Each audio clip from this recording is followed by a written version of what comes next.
నిన్న ముఖ్యమంత్రి చంద్రబాబు నాయుడు గారు దేశంలో ఏ రాజకీయ నాయకుడు చేయనంత నీచాతి నీచంగా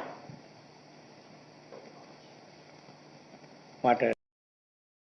అది సాక్షాత్తు ప్రపంచవ్యాప్తంగా భక్తుల మనోభావాలకి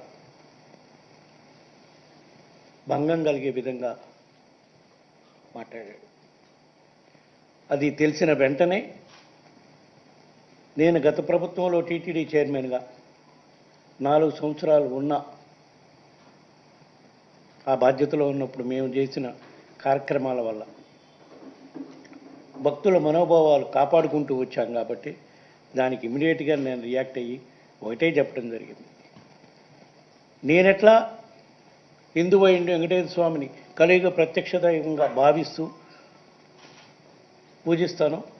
నిజంగానే చంద్రబాబు నాయుడు గారు కూడా ఆయన కూడా చెప్తాడు కాబట్టి ఆ విధంగా ఇంత గొప్ప ఇంత పెద్ద నెపం వెంకటేశ్వర స్వామి పవిత్రను దెబ్బతీసే విధంగా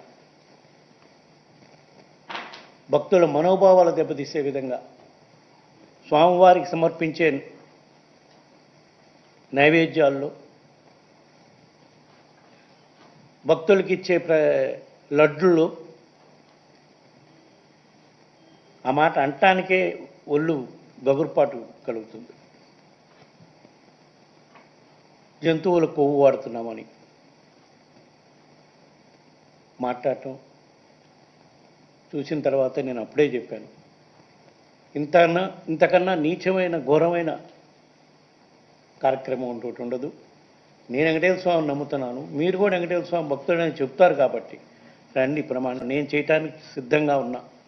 వెంకటేశ్వర స్వామి పాదాల చెంత ప్రమాణం చేస్తాను. నేను నా కుటుంబంతో సహా వచ్చేస్తాను. మా పాలనలో ఎటువంటి చంద్రబాబు నాయుడు గారు ఆరోపణ చేసినట్టు ఎటువంటి అక్రమాలు నీచమైన కార్యక్రమాలు జరగలేదు. మీరు ఏదైతే నింద మోపారో మీరు దానికి కట్టుబడిన పని అయితే రండి ప్రమాణం చేసి చెప్పండి. లేదా మీరు భక్తుల మనోభావాలు దెబ్బతినే విధంగా చేసిన దానికి మేము చట్టపరంగా న్యాయపరంగా ఏం చర్యలు తీసుకోవాలో ఆ కార్యక్రమం చేస్తాం.